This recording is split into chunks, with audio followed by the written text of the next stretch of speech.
Hello and welcome to today's coffee break demo. Thank you for joining and having a coffee with us today. My name is Fabiana and I'm one of the senior solution consultants here at Sage Intacct. Now, before I jump into the software to demonstrate the key benefits and value Sage Intacct can bring to your organization, I'd like to give a brief overview of our solution. Sage Intacct started in 1999 and Sage acquired it in 2017. It was then launched in the UK and Australian market in 2019. And now in 2023, we are serving over 14,000 customers globally, and it is Sage's flagship medium cloud-based solution. So at the heart of Sage Intacct is the core financials function. This enables finance to support the business in a flexible and timely manner. Being on a cloud platform, you can run the business securely from wherever you are.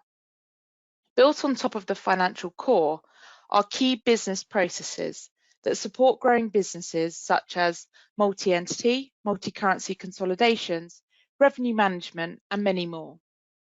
Over time, we have also built out industry-specific solutions, such as for non-profit organizations, software and SaaS, and many more. Sage Intacct is a modern financial management platform which provides a robust and scalable solution. Our platform provides you with real-time insight into your business through dashboards and reports. It will save you time during month end with our continuous consolidations. We can streamline your business processes like quote to cash and procure to pay. And this is all based on a modern cloud platform which can scale as you grow. Sage Intacct will provide you with the best-in-class financial solution. Now, with its open APIs, it allows you to select other best-in-class solutions for other functions of your business, ensuring you are not tied into a single vendor platform, which is supported by Gartner's view that we're now in the era of postmodern ERP, the shift away from a single vendor mega suite. And here are some of the marketplace partner solutions that we work with regularly. Here are some of the signs that you may have outgrown your current system. And these are some of the common themes that we hear all the time. Not having the best visibility, lots of manual processes, lots of information in silos, insufficient audit trails, and restricted growth. And this is why I wanted to highlight some of the reasons businesses choose Sage Intacct. We were native cloud from day one. We have that automation around our processes. We can provide multiple dimensional reporting. We've got easy integration to third-party solutions and also using our open APIs. And you'll have the ability to have the visibility of information in real time. So what are we going to see today? I'm going to give you an overview of Sage Intacct, and I'm going to cover off 4 key areas: our role-based dashboards, our dimensional reporting, our multi-entity structures, and our consolidation process. And then I'm going to finish with our purchase to pay process. So Sage Intacct is a cloud-based solution, as I mentioned. You have the ability to have different role-based dashboards. So your user can have its own dashboards, and you can then share those dashboards amongst your users, or you can have your own dedicated one. Now, within the dashboards, as you can see, there are a variety of different widgets that you can have on your dashboard. From the top here, we have KPI metrics, so what we would call performance cards. And all of this information is drillable right down to the source. So for example, on my general and admin expenses, I can drill right down to the detail. This then takes me to a dedicated report where I can see a breakdown of my nominal accounts. And then from here, I can drill further down into the detail. Here is a general ledger report where it's showing a subset of transactions. And then I can drill right down to the source information, in this example being a journal entry. Now, throughout Sage Intacct, you've got the ability to drill right down to the detail from a dashboard or from a report.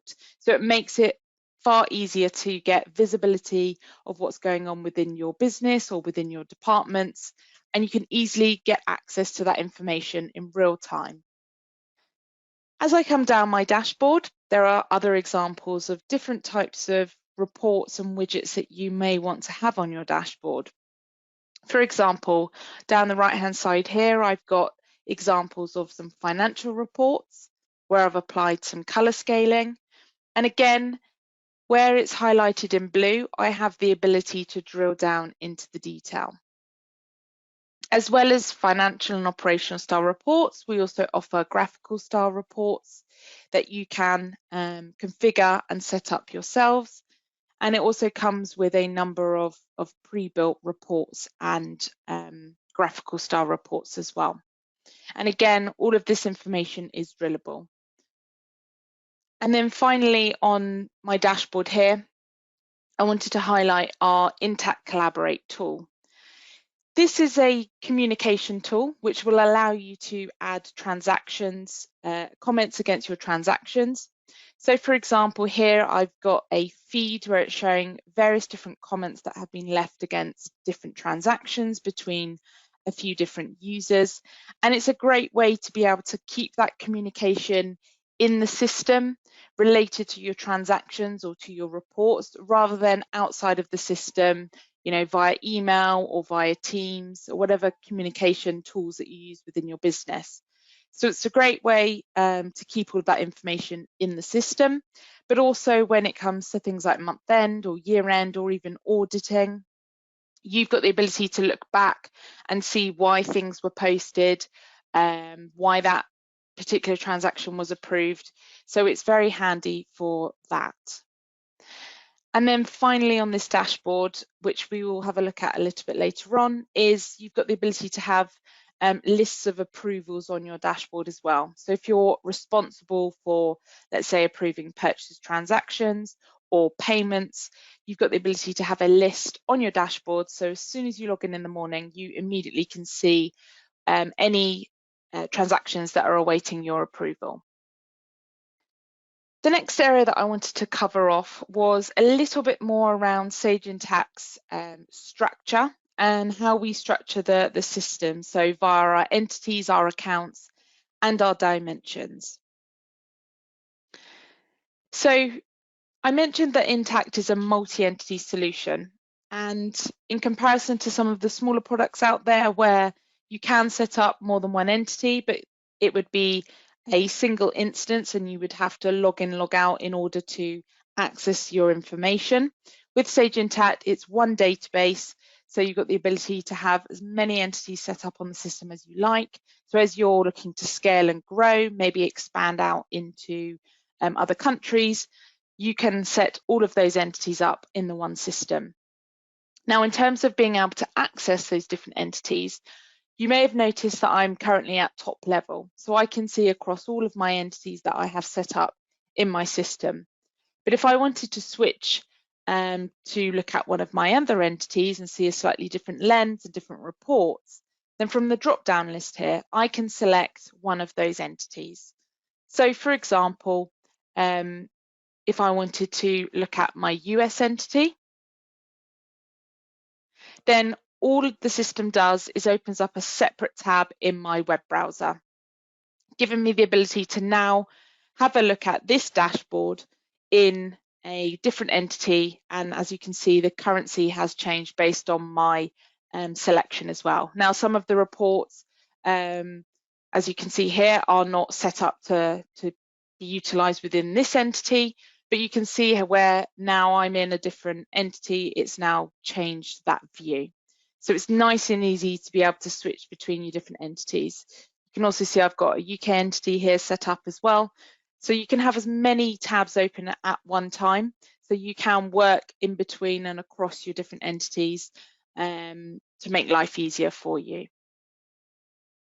If I come back to my dashboard here, the other area that I wanted to just delve into a little bit more was around our dimensions and the accounts. Now,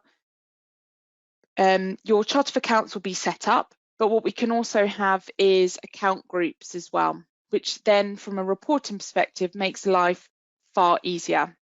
Now, what do I mean by account groups? Well, you may remember just a moment ago where I drilled down from one of my KPI metrics. They are actually using our account groups. So it gives you the ability to group up multiple accounts. So if I drill into this one here for my operating expenses is what I would class as an account group, as well as general and administrative expenses as well. And then below are all the individual accounts. So when it comes to building out your reports or building out these KPI metrics, it's much easier because you can just select the account group that you have set up, and it will then pull through all of the information within that account group. What we can also do with the accounts is when it comes to dimensions, which I'll explain a little bit more in a moment.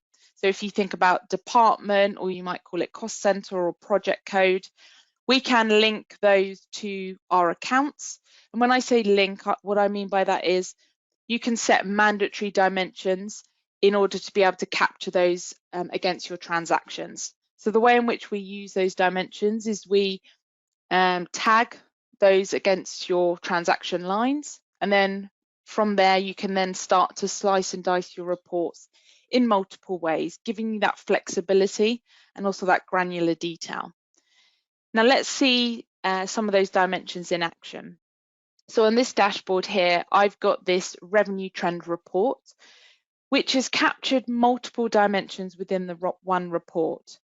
So down the left-hand side here for my rows, I've actually got my dimensions. And then across my columns, I'm actually capturing my revenue accounts. And I've also got a period percentage variance calculation as well. So this is where with the reports and within the report writer, you can either structure it with your rows looking at your accounts or with your dimensions, and then vice versa. So coming back to the dimensions, there are a number of dimensions that come out of the box with Sage Intacct with the core, and that is 7 different dimensions. And then with additional module offerings that we have, they will also come with their own dimensions. What we find is usually what comes out of the box is more than enough, but of course sometimes some customers need more, so you can purchase additional dimensions if you need to. But with the dimensions, like I was explaining around the accounts, is that we can also have dimension groups. So here, regions, as you can see, are actually dimension groupings that are linked to my customer dimension. So if I was to drill into, let's say, region for the London and South East, this then takes me to the same report, but now focusing in on that region for those customers. So I get more detail down at the lower level here. And this shows me a breakdown of all of my customers within that region for the London and South East. So that is where I'm utilizing my dimension groups and extending out the analysis from what I would say my core dimension being a customer. So that's where you can really start to see the power of the dimensions, because then as we come down this report, I'm also utilizing other dimensions within the same report. So here I've got different sectors that I'm selling into, different segments, different service levels that I'm offering, and also the products or services that I'm selling as well. So that's where you can really start to get a different lens, a different view across your business. And it might be that today you're not maybe analysing it in multiple ways, that's fine. But if you're thinking about, expanding out, whether that's within the UK or into other countries, you can then start, as you grow as a business, start to actually then analyse it in a bit more detail, because you will have that functionality to do so, and all within the system as well, rather than outside in silos on spreadsheets. Just one last thing around the dimensions. On your dashboard as well, what you will have the ability to have is filters along the top here, and you can utilize the dimensions to filter down on the information that is displaying on your dashboard. So here you can see I've got one for my departments, I'm also filtering on my UK entity, so this is utilising the location dimension.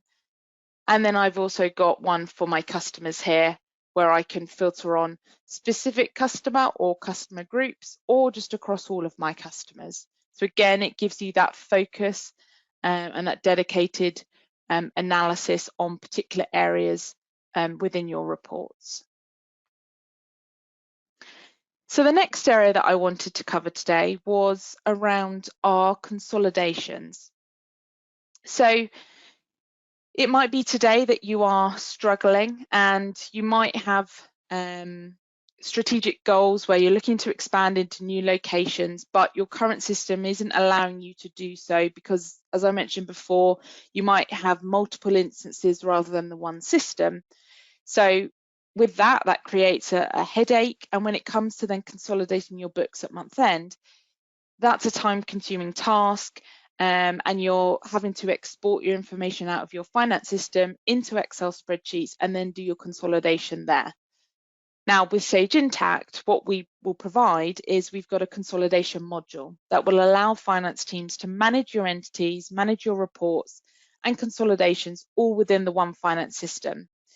What it also will allow you to do is to auto-eliminate any intercompany transactions as well.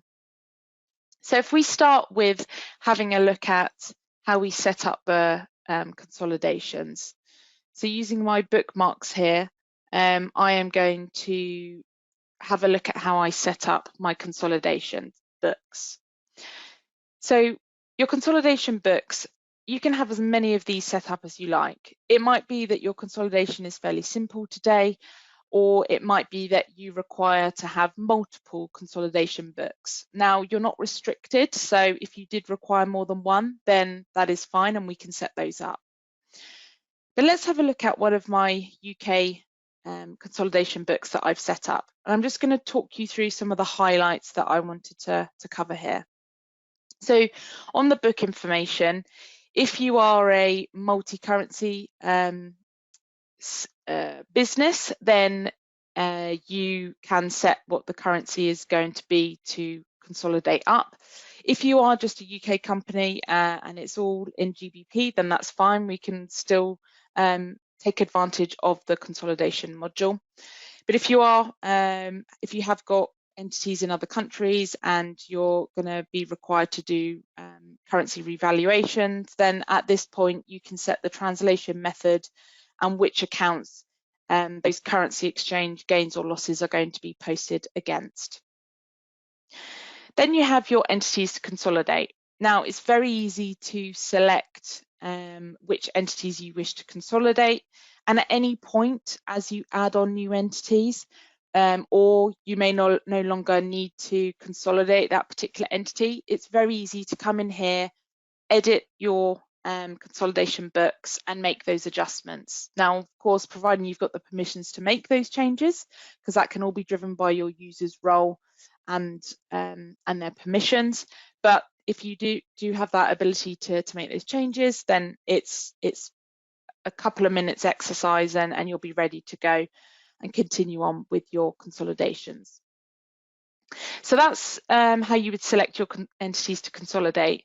Then what we also have, if you do require to raise intercompany journals or intercompany invoices, and at the moment, if you're having to do that process manually, then we can automate that process, but you might also then be having to do elimination adjustments manually and raising those journals manually each month. Now with Sage Intacct, you won't have to do that anymore, because what we have is the ability to auto-eliminate any intercompany transactions that have gone through the system. So by having this option checked, that will enable you to automate that process.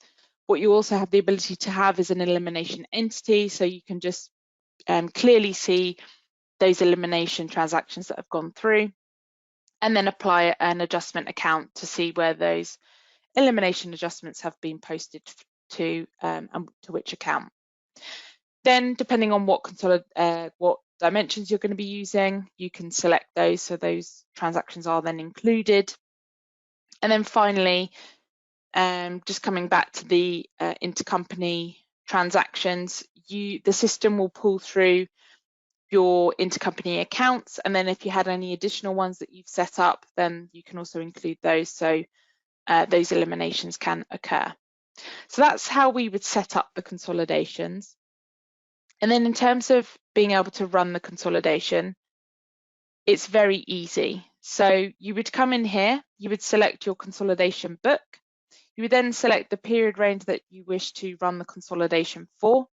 And then as you can see, for this year, I've run my consolidation up to April, so not doing so well.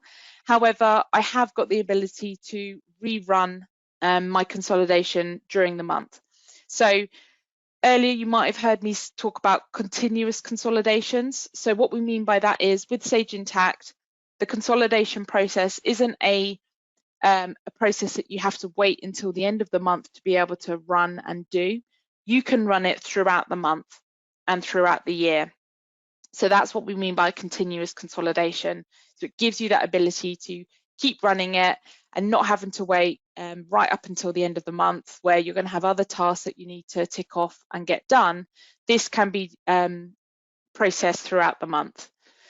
And what you can also do is rerun it. Now, if you want to rerun it, I'll show you what the options that you get. So within here, this is where you actually then set off the consolidation.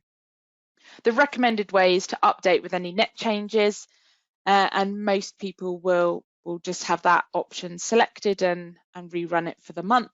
But for whatever reason, you might wanted to have deleted the previous consolidation run and reconsolidate. You've also got that option there. You've also got the option to consolidate offline, so you can get this all ready, select consolidate offline, and then as and when you're ready, you can then set off the consolidation. But in terms of consolidating, it's very easy. You just select the consolidate now, and then the system will then run the consolidation process. And then finally, if you really wanted to automate this process, there is the ability to set up a recurring schedule. I know for some customers, it might be that they need to run this on a daily basis. So having this recurring schedule option is really handy. But it might be that you want to run this on a weekly basis. So when I spoke about, the continuous consolidation process, not having to remember to rerun it every week, you could just set up this schedule and it will just run in the background. It will notify you via email that it's successfully processed or if there are any errors that have occurred. So that is a nice thing to have, and it's an option there if you so wish. And then finally, just to wrap up on the consolidation process, I've got a dashboard here to show you some of the consolidated reports that I've got here. So as you can see, the first one here, consolidated balance sheet, which has been built out using our report writer. And you can see that I've got multiple columns across different countries, and I've also got that elimination subsidiary as well, where I can clearly see those intercompany eliminations and where those have occurred. And I've got the ability to drill down into the detail there if I wanted to. And then finally, the final column is your total roll up of all of your locations and the total consolidated figures there. And then as I come down, a P&L report, I've also got a cash flow detailed report as well. And then the same reports, but looking at a more of a global view, and consolidating up into dollars rather than pounds. So just to show you that multi-currency aspect of Sage Intacct as well. And you may remember me mentioning around having approvals on your dashboard. So here on Emma's dashboard, what she has is a list of transactions that are awaiting her approval. So I can see at the top here, I've got the requisition for the laptops for a total of £2,500. Now, before I approve it or even reject it, I can go and drill into the transaction and do some final sense checking before I actually approve this. I can also look at my spend management. So the Spend Insight, this is an additional module that you can add on to work alongside your purchasing and also working alongside your budgets and having that budgetary control over your spend. And then what you'll have is this button here where you can drill in and see your budget versus your actual and how many funds are available. But as you enter your budgets and process your transactions, you'll be able to have that analysis. And then what Intacct will do is if you exceed your budget, you can set it to warn or actually put that transaction on hold. So in this case, I'm going to now approve it. I have got the option to add any comments at this stage, but I'm just going to continue on and approve my requisition. So now I can now continue on in the process. So via my favorites here, I'm now going to pick it up and convert this now into a purchase order. So now I've converted this into a purchase order. I don't have to enter any additional information at this stage. As you can see, everything has filtered through from my requisition, so I can now go ahead and submit. Now, furthermore into the process, as I said, I could go and receipt it, or I can jump straight through to invoice. Now, just for today's purpose, I'm going to jump through to the supplier invoice.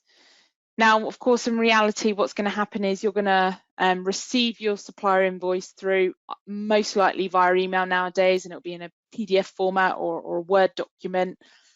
And then what you got the ability to do is then to enter that invoice or say convert it from your purchase order or your receipt. And then at this stage, the only thing that you need to enter really is your supplier document number, which is going to be your invoice number that has come through on the physical invoice. So I'm just going to do today's date for this. And what you can also do is attach the physical invoice. So you can upload it into Sage Intacct and then attach it if you so wish. So you've got that physical copy attached as well. And then I can now go ahead and submit. What this will also do is hit my AP subledger as well. So if we just now drill into the transaction screen and I can go and have a look at my posting details, I can now see my subledger postings that have occurred and it's automatically created my journal. I can also see that it's posted an AP purchase invoice to update my accounts payable ledger. And then, of course, the final stage in this process would be to actually go and do the payment run, which I'm not going to do today, just conscious of time. But that would be obviously the natural stage that you do your payment run, whether that's a weekly payment run that you do or a monthly payment run currently. And there's also a payment approval option available at the payment stage as well. But I just wanted to briefly just talk you through some of the key elements and how you set up a report within Sage Intacct, and to show you how user-friendly our report writer is. So you've got your report information, the report structure, how do you want to structure out this report? Then from your rows, as I mentioned earlier around the account groups, this is where having those account groups set up and the way Intacct is structured, it means it allows you to select different account groups or just the one. As you can see here, I've got my net income account group, and then all it is a drop-down list. You would select the account groups that you wish to be included in your report, and then it will pull down that account group and then all of those individual accounts. Now you've got the option to set this as to look at the detail or to look at the summary. If you select summary, you also have the ability to expand out your rows by dimensions as well. So it might be for your revenue, you may want to split this out by customer or maybe by items or services that you've sold.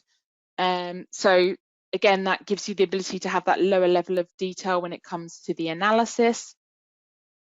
Then from the columns perspective, in this case, this is looking at my actuals, but you might be doing an actual versus budget report, or it might be structured in a slightly different way where you've got the accounts across your columns. But effectively, all it is drop-down lists.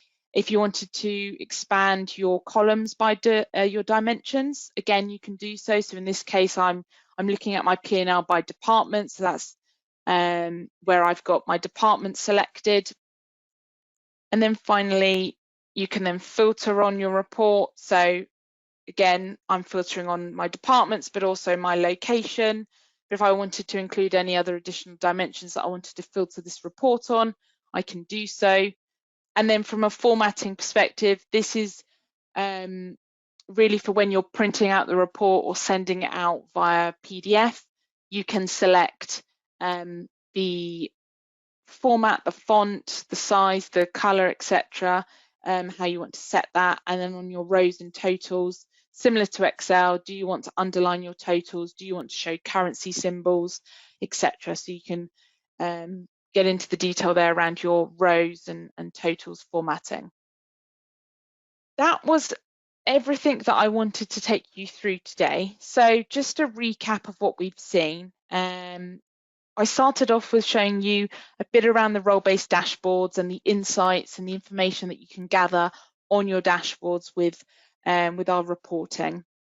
I then delved into around Intacct's structure, so around the entities, around the accounts, around the dimensions, and how those dimensions can be embedded within our reporting. And then I took you through a couple of processes around purchase to pay, how we can speed up that process, how we can introduce approvals, how we can introduce extra levels of control around spend management. And then I also covered off the consolidation process and how we talk about that being continuous. And then we just wrapped up on the reporting around the report writer, the ease of use. It's easy to use, it's built for finance end users. So hopefully that has come across today, and hope you found it useful. And then with that, I'd like to say thank you